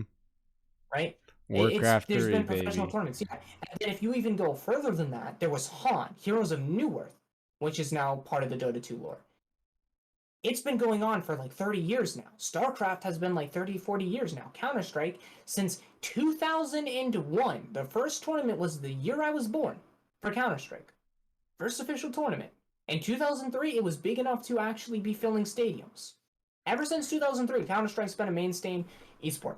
I will say, not to throw the hate onto you or anything, but I would say Yeah. my top three esports would be CS and then probably like League of Legends Yeah, and that's and then understandable. StarCraft. Yeah, because I mean, just because um, as of right Those are the now, most I people don't. consider the big Yeah, three. I mean, League of Legends pulls insane numbers where it rivals the Super Bowl. And I think CS:GO did it too back in 2018 where they got a little bit more Yeah, views than the Super Bowl of that year or at least 2019 did. yeah. The super TI9 in 2019 pulled more viewers than the Super Bowl did that year. Granted the And the NFL was US going under a lot of scrutiny and even to and this it day still is is. still dying. I don't think not too many people care about football. I mean, football is still huge, Oh but yeah. But I mean, I think at this point, even Almost $1 billion to own a franchise. even baby Roughly. boomers at this point have got to start recognizing the significance between esports and actually people do like to watch it, and there's a lot of people out there that do watch it, It's and rivaling mainstream sports now. companies are over here and they go, okay, maybe this shit's serious. 2000 early 2000s, no one gave a shit about it. If you watched Yeah, or played or liked sports, you were a nerd. Now it's yeah. shit. Players are getting a couple $1 million contracts. Is that is that kind of close to star players in football? Not really. They're kind of getting tens to $20 million contracts. But hey, I'd say give it 2 or 3 more years, and we're gonna be right up that alley. Oh, definitely, for sure. And this is some of the biggest issues, right? Is those people in power in a lot of countries. You can look at Sweden, right? The international was supposed to happen in Sweden, and everyone was like, haha, no, right? Just Mm-hmm. no. Mm-hmm. And that's the same with the major. It's not going to happen in Sweden because the guys and power don't consider it as big as soccer, as big as mainstream sports. That is the issue. We need to get to that level. If we can get to the level of it being a mainstream sport, we are sitting in a completely different world where people like Simple are actually revered as gods across the entire world. You know what I mean? And like well known. Simple, and this is how I explained it. I explained it to a family friend today who was over, and I was talking about esports, and they didn't understand what I meant when I said this guy's the best, right? He's the best at this esport. I said he's the Tom Brady of Counter Strike. And she instantly got it. And I said, not in the sense that he wins everything, like he wins all the trophies, but he is the most skilled. He is the GOAT of Counter Strike. He is our equivalent to Tom Brady. And that's how you get people. You have to relate it to the mainstream still. We Yeah. want to get away from having to relate to the mainstream. We want to be the mainstream. And like you said, give it a few more years and it'll be there. I've been betting on this. I have been betting on this for a long time coming. I think Oh I still yeah. have a couple high school bets saying this, right? Like money, a little bit of money online, which I'll never get, obviously. But in a few years' time, these things will be big. That's something people don't understand, man. This esports thing is going to get bigger. It is going to get bigger. No, it's gonna get. I think it will come to the point, um, where it will be bigger than some traditional sports. Soccer, probably not. I think that would probably be arguably the biggest sport in the world. Every country and every people know about it and can relate to it and Yeah. loves the World Cup and all that stuff. But something like football, baseball, rugby, I think esports will crush those numbers in a couple years. Funny Um, story yep. about soccer. The Chinese soccer team, right, when it qualified to go to Brazil, I think this was 8 years ago now. They brought in the current reigning international champions from Dota 2 to meet those guys and some StarCraft pros from China because those soccer players looked up to those esports players like they were gods. I am not a fan of China. If you know me, I'm not. And regardless of political stance, you shouldn't be there. It's horrible over Oh yeah. there. But they're very progressive when it comes to their esports scene. Very, very, very, very, very progressive. Like when your soccer team gets hyped up by you showing them TI winners, you know what I mean? From Dota, which is if you say you're a Dota 2 player in the United States, most people laugh at you. You know what I mean? Unless they're also Dota 2 fans. Yeah. That is a big deal.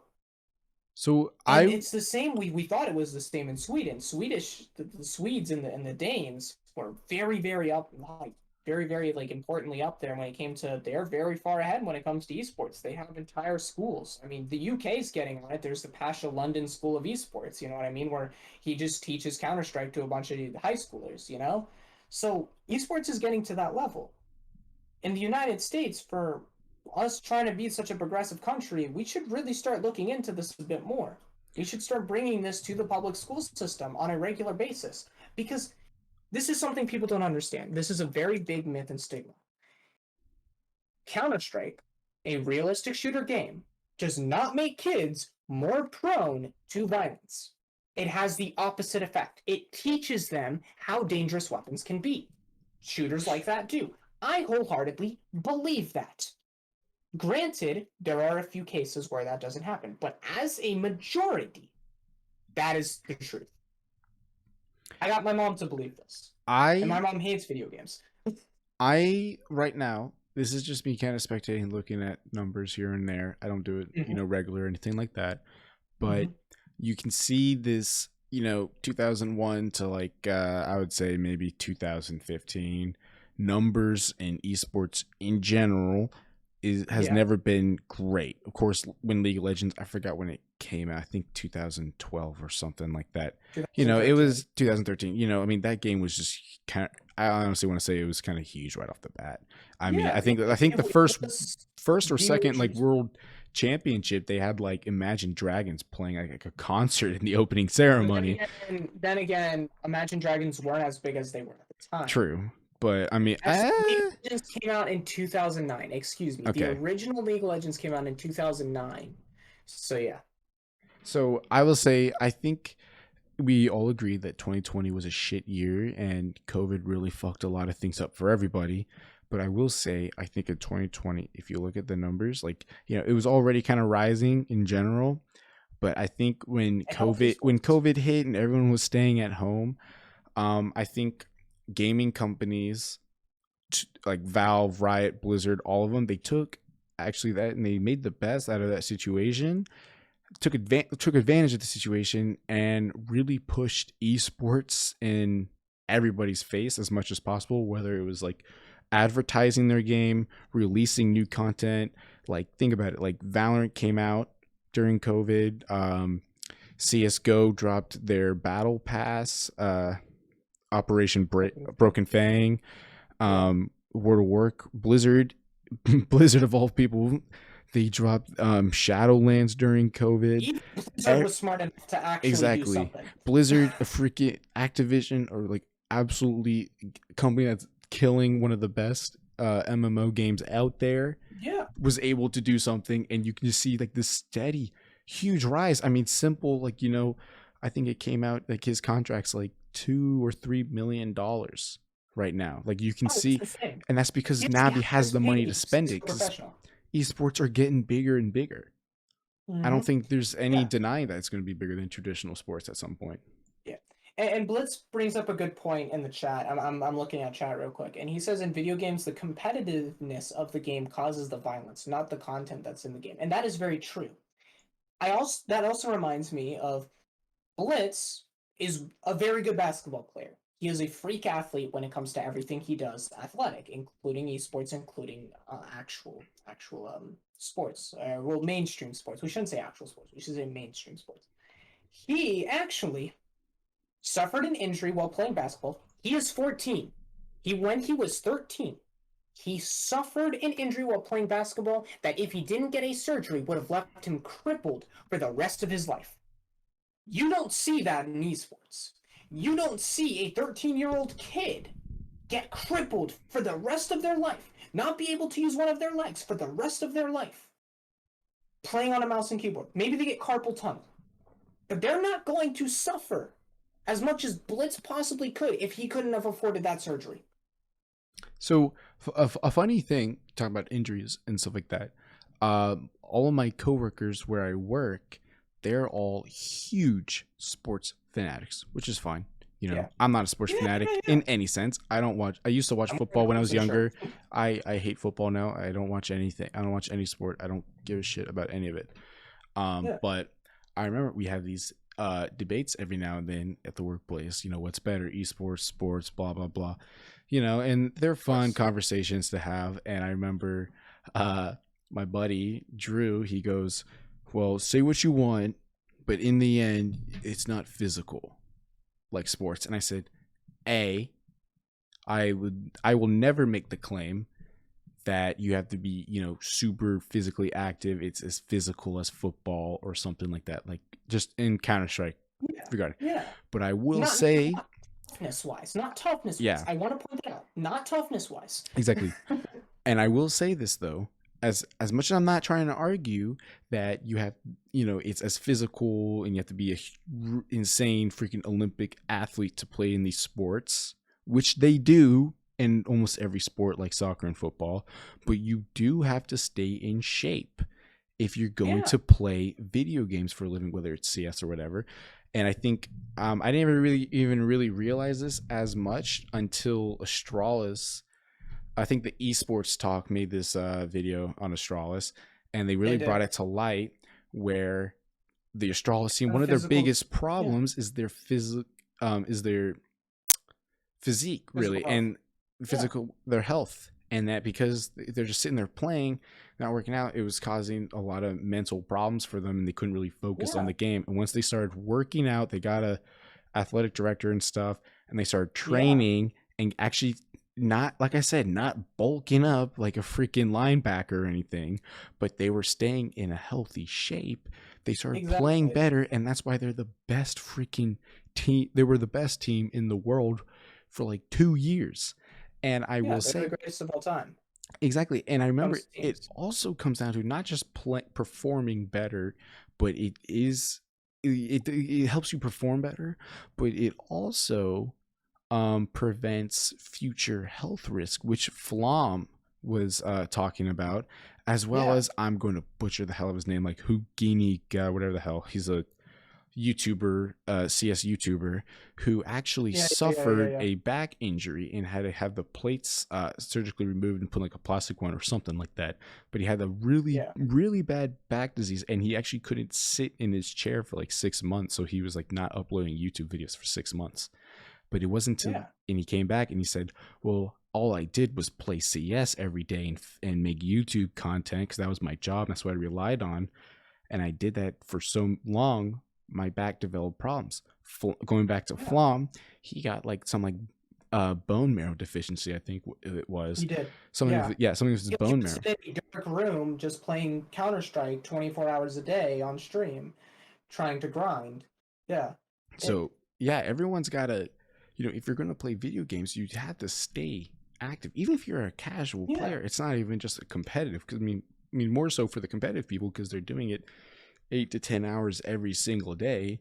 But casual players who play 3 or 4 hours, you still got to stand up every now and then and stretch or something. Of course. And this is another thing you have to point out, and you can point this out to your coworkers, is the reaction time in football players is astronomically lower than the reaction time of a professional Counter-Strike player. You look at Counter-Strike players and their reaction times, and the amount of time they have to react, the split-second decisions they have to make, and compare that to football players, it is a completely different field.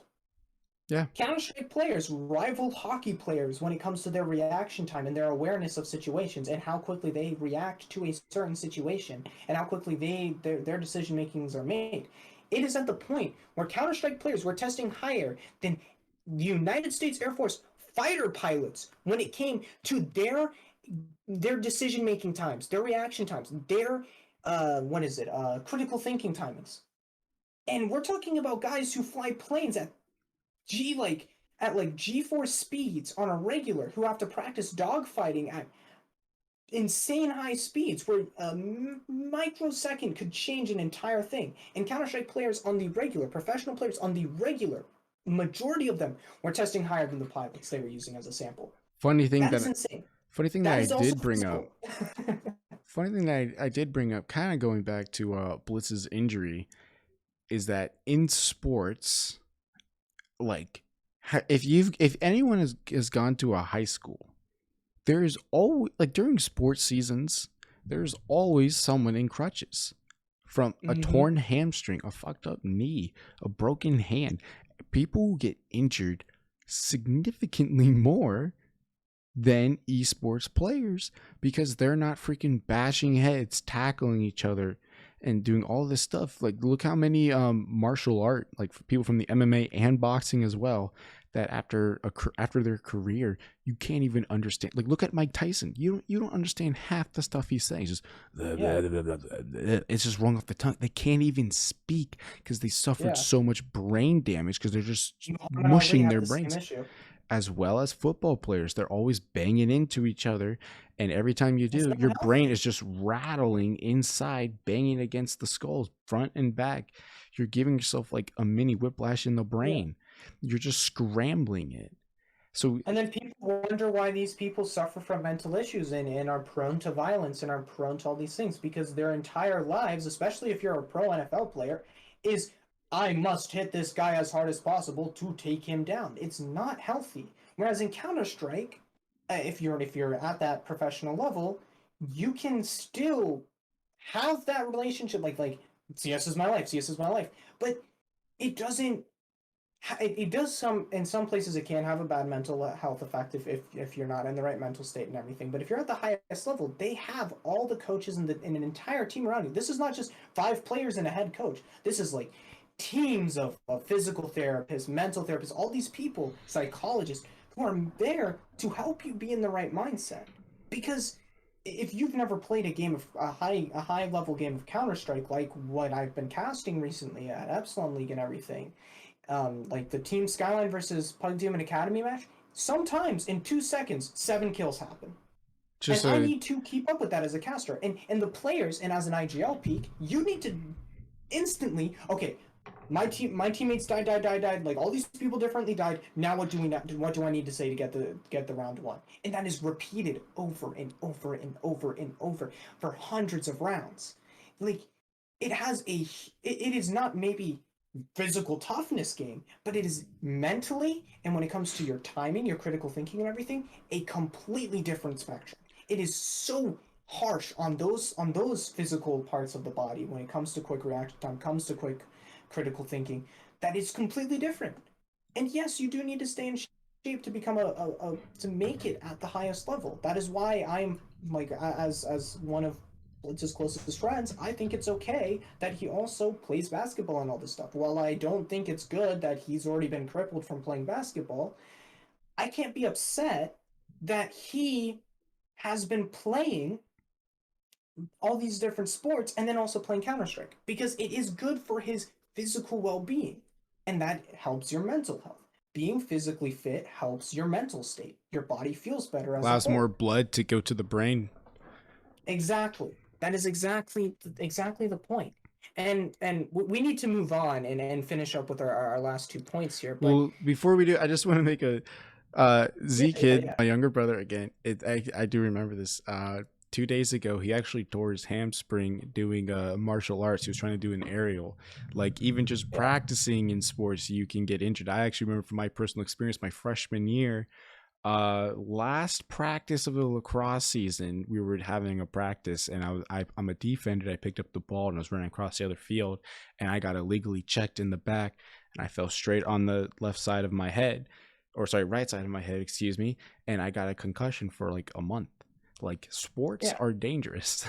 Like I'm not saying don't play them; they're tons of fun, but you got to be careful when you're on the field.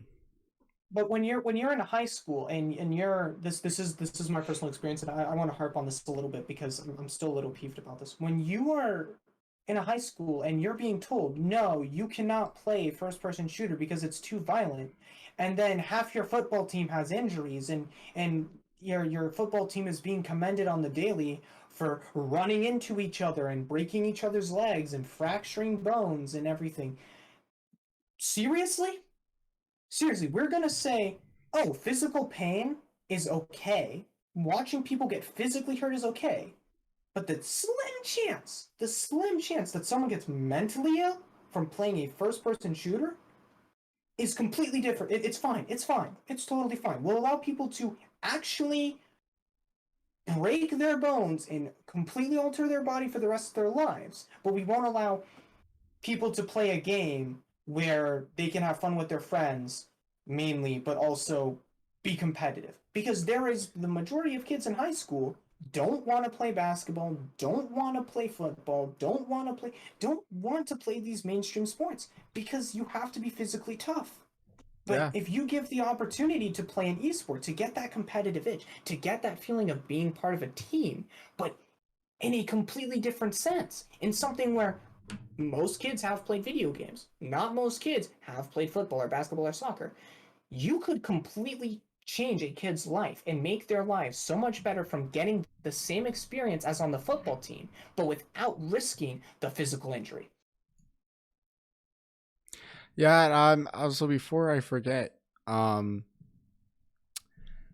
Also, my freshman year, before the lacrosse season, I was in a track and field. And I will say this about doing track and field: I was probably in the best shape that I've ever been in my life. We had a military coach, who ex-military, Yeah. sorry, who got us in insane. I was in insane shape that year, but I remember also like lacrosse, kind of near the end. I was my coach started having me practice long jump. He thought I'd be good because I have long legs. Apparently, I'm short as fuck, but whatever. And I remember the Half your body's legs. first or second jump. First or second jump. Don't ask me how I did it because I couldn't tell you. But I jumped and I guess I landed it wrong. It's like the sand pit. You know, you run, you jump, you lay on your ass or whatever. Mhm. And somehow doing that, landing on my ass, I fucked up my left shoulder. The back of my Yeah. shoulder. It just like popped something, like a torn like a muscle or something like that.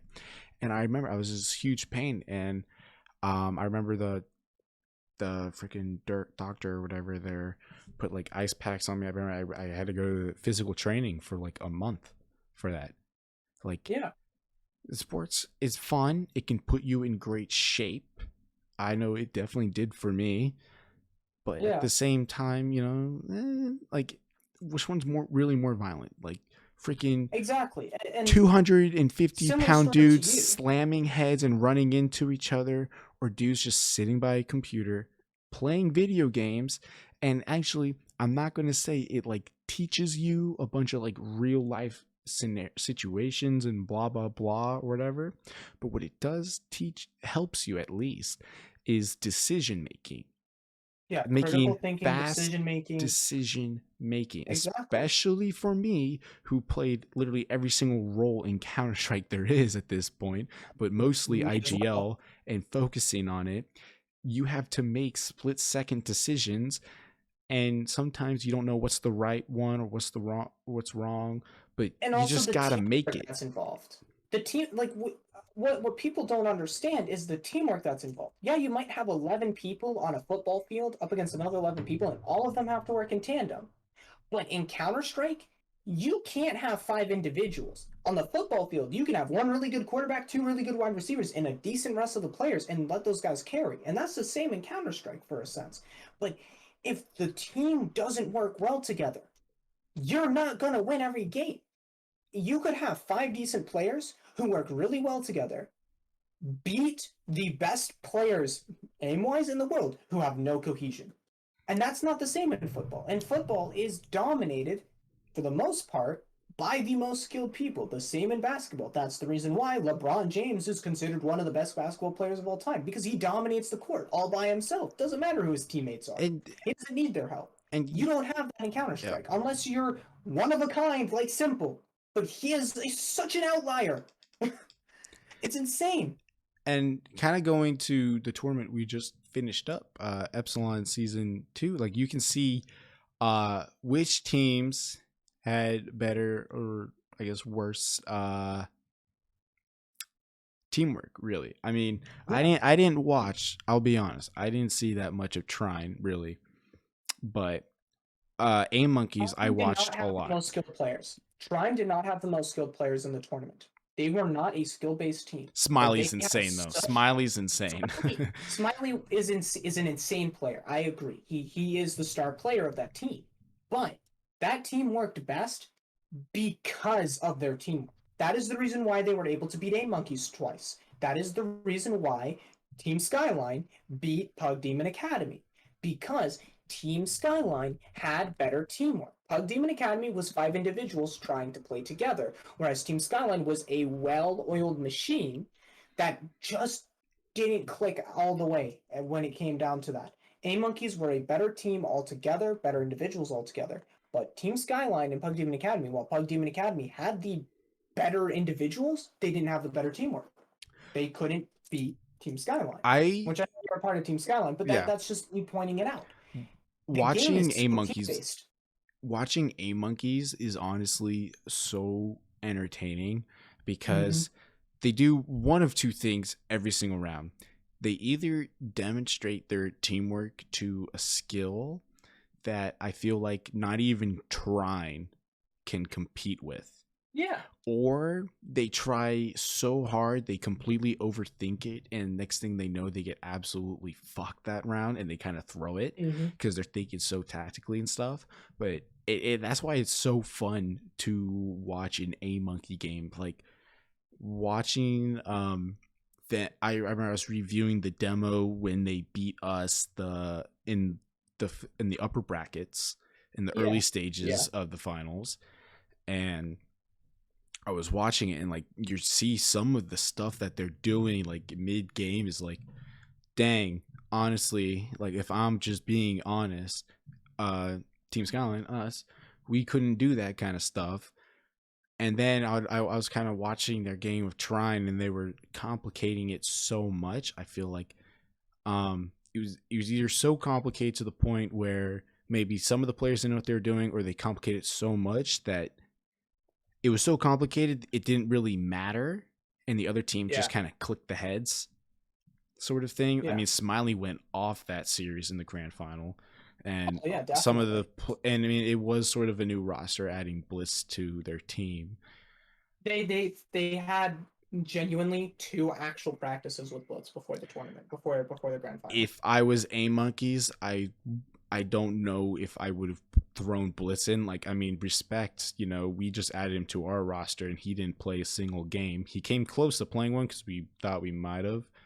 But Yeah. even though he was technically our fifth, and Bliss is just kind of hanging there until the end of the tournament, or Yeah. so when we got eliminated, I would not have played respect because he hasn't been in enough practices with us. So on the A Monkeys part, I don't know if it was that smart of a move to add Blitz. Not saying that Blitz is bad or anything like that. He's an insane Yeah. player. Yeah. Yeah. It's just that Yeah. he hasn't played with the team long enough to compete in a grand. It's a grand final. I mean, do you like?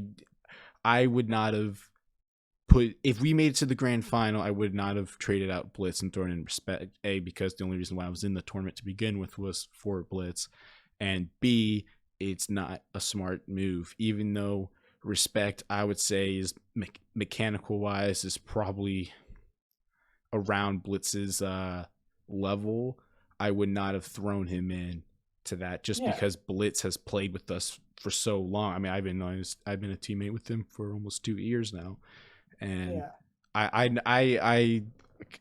kind of want to say I'm comfortable knowing how Blitz plays and his play style, Yeah. and I always made sure that he was playing in a way where it benefited the team. He was out there fragging, Yeah. but not in a way where it was like useless frags. There's a difference between Of course. you Of you know course. this definitely. Oh yeah. Useless Yeah. frags, like As a coach. Yeah. As a what's coach in yeah yeah yeah IGL, yeah what's the the point of impact going frags. out and getting useless frags, getting a one or two, maybe even three kills, if it's not going to win you the round in the end? Because every team kind of has a star fragger. Navi Yep. has it. Every team, almost every team at least, has a star fragger. G2 with Yeah. Nico. And Blitz Hunter. was, yeah, and Hunter, and Blitz was definitely our star fragger, to say the least. Probably Sober up next, as well as Benny. Yeah, But sometimes Sober and Benny outfragged Blitz, and sometimes they didn't. But Blitz was that consistent fragger you could always count on. It's the same as Simple and Navi, the same as Nico and G2, and the same as if you look at Vitality, Zywoo. If you look at Fnatic, it'll always be Brolin. You know what I mean? They'll always perform to the level you expect them to perform to, even Crims and Fnatic. But like I can harp a little bit on why A Monkeys played Blitz. sure. They were playing as a core four with a fifth the entire tournament. Them four practicing and then slotting in a fifth every other practice, never having a consistent 5-man lineup. So they thought, you know what, we might as well from the beginning on play with our fifth if we can. That is why they played Blitz. Because while it doesn't make sense, they didn't have a consistent fifth, so they just thought this is the start. We're going to just throw them in with us into the grand final and work from there. Make the mistakes we make and move on because they didn't have a consistent fifth. So for them, it actually made sense to throw Blitz in because they're going to be in a high stress scenario with their consistent fifth from here on out. Worst case scenario, they lose, which is expected from them because they haven't been playing with a core five and they've been playing as a 4-man with a new sub every single game. It felt like it So made sense. I can agree with that. Oh, what I didn't agree, and I actually was talking to Suave about that, and he completely disagreed with me. Totally fine. Um, Yeah. I like I said, I've played with Blitz since 2018 Hmm. ish, maybe 2019. I'm not too sure, but 2 or 3 years, give or take. Somewhere in that Yeah. range. Yeah. Um, Blitz and I are opposites in the sense when it comes to my play style, I play like an idiot. Like I make individual mistakes like it's nobody's fucking business. But when it comes to the team and IGLing and making sure everybody's where they need to be to get their kills, make sure everyone has guns, yada, yada, and throwing the right util, all that stuff, I would say I'm pretty decent at that, right? Yeah. Yeah. Yeah. Blitz, on the other hand, and this is why when I was thinking about not IGLing anymore, I kind of wanted Blitz to do it, but then I realized Blitz can't do it. And that's because Blitz needs to be focused on his game and his individual plays, making his own thing. And that's what we were doing that entire tournament is Blitz never really anchored a site. Like I remember when we did our first games, or not tryout games, scrims against like False Point and Science 7 before the tournament actually started. And when we played Inferno, Blitz was always anchoring and playing in pit. And the thing with that was actually, even though Blitz was getting those 3 kills and anchoring the site, he's a menace in that position. I learned he was better servicing our team floating around the map, whether it was on CT or T side. Blitz's play style, he can only really do one of two things, whether it's lurking, kind of floating around the map, or entry fragging. The kid can flick on heads like it's nobody's business. He can get 2 kills at least. If if he's feeling himself, he will get 2 to 3 kills. Exactly. Yeah. And what I saw with what Aim Monkeys was doing was making the mistake that I made early when we formed our team again, is having Blitz anchor a site. And I was telling Suave this, and he completely disagreed and said something about being a higher tier team, which, kind of derogatory and demeaning, but whatever. I don't give a shit. Especially when you guys played them close in every series you guys played them in. Exactly. But, I'll let him say it. I didn't want to get into it. I like Suave. I respect him as a player. He's a great operator. I'm not gonna get pissed off at him. Blitz is a player that needs to not be chained to a site. He can do it, but he's not getting impact frags.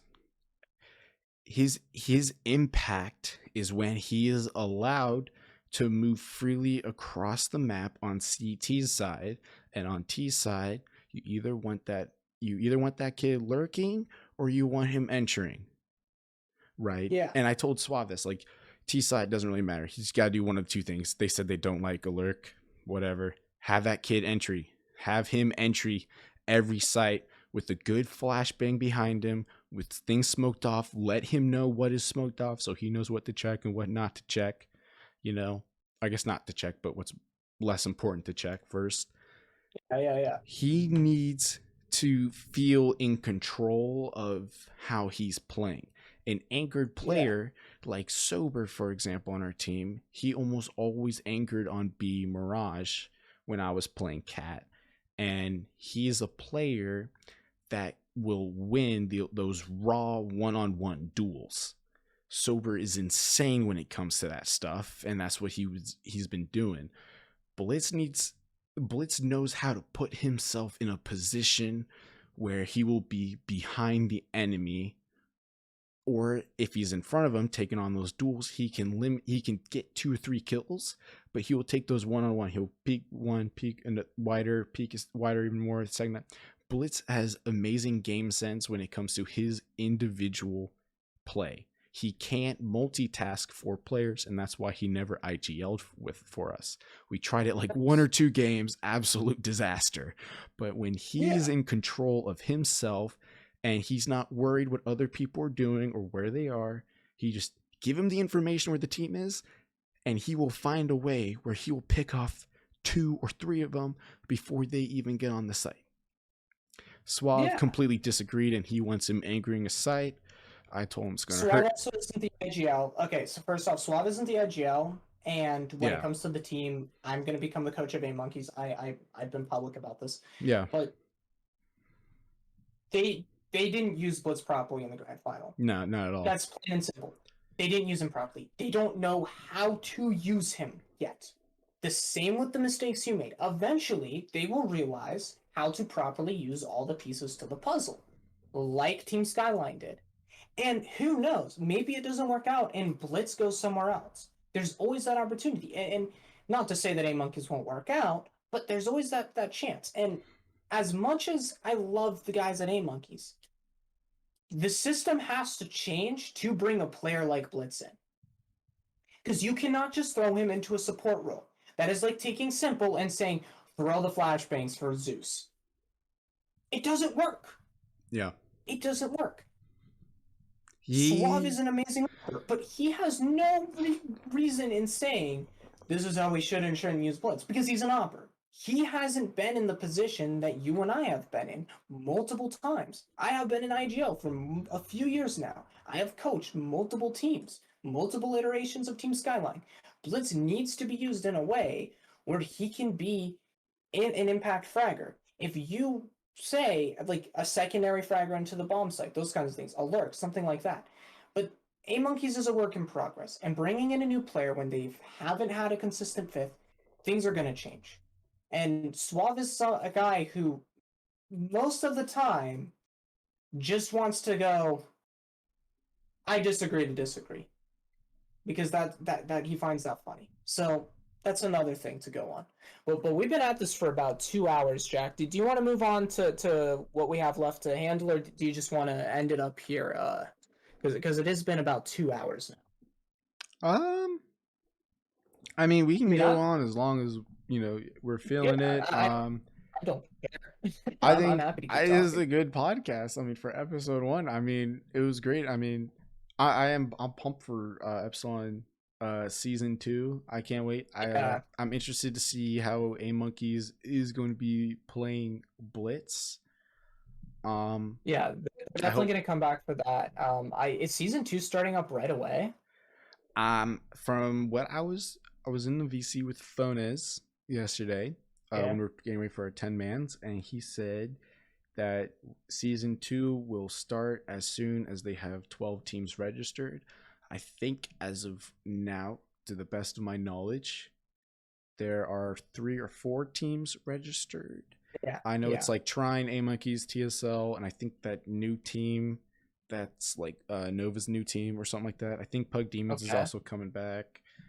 Pug Demons is probably coming back, and in some sense, are you guys sticking as a 5 for Team Skyline? Do you still know what's going on there? Yeah, I think right now, I think we're staying as the 5 that we have. 6, technically 6 right now because we have Vex. But yeah, I think right now we're all good. I think right now we're kind of taking. Some players are taking a break. I know Sober's on vacation right now, and we're gonna have Vex kind of sub in here and there. But yeah, I think right now, as of right now, this is we're good. Right, we're good as a 5 stack right now. Yeah, obviously, Team Skyline's near and dear to my heart. Working with you guys for so long and knowing all the players and everything. But I am moving on to A Monkeys, and I am a caster for Epsilon League. I do a lot of casting. That is the dream to become a top caster, a coach. Mainly caster. I would prefer caster. But yeah, I'm going to be working with A Monkeys hopefully after my vacation coming up on the 24th. I'm going to be gone again for a week between the 24th and the 31st. I accidentally turned my camera off. I'm an idiot. I accidentally clicked off something. Okay, never mind. But yeah, so I'm going to be hopefully working with A Monkeys all through August and getting that team set up. I kind of want. I'm told they already have a head coach and I'm an analyst. And when they need help, they're going to bring me in to help specialize on like ancient and stuff. But for the most part, I'm just going to break down their games and come back to it. That's my understanding at least.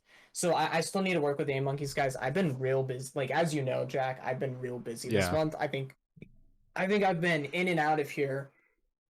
Like I've been home this month. Let me check. I've been home this month 1, 2, 3, 4. I've been home this month like 10 days out of the entire month so far. So it's been crazy. It's been a vacation. All right. Well, with all being said, thank you to everyone who came out Yeah, of course. to watch the first podcast. Where I think the schedule is going to be every Tuesday, Yeah, we're gonna start every Tuesday or Tuesday Wednesday. from now on. Yeah, every Tuesday there will be a new episode where we're going to be breaking like bits and pieces of the hot takes on this, and that will be uploaded to my YouTube. Just Yeah, we're peek gonna start on, off with on YouTube. highlights. Highlights. Yeah, I think the plan At some is to start point we'll off get with an highlights. audio. At some point we'll get an audio uploaded to probably Spotify as well as Apple Podcasts, things like that. Yep. Lots to look forward to. We're going to be bringing on guests as well. I think our first one's going to be Alpha Nova, my buddy, Mhm. Dead by Daylight streamer, great friend of mine.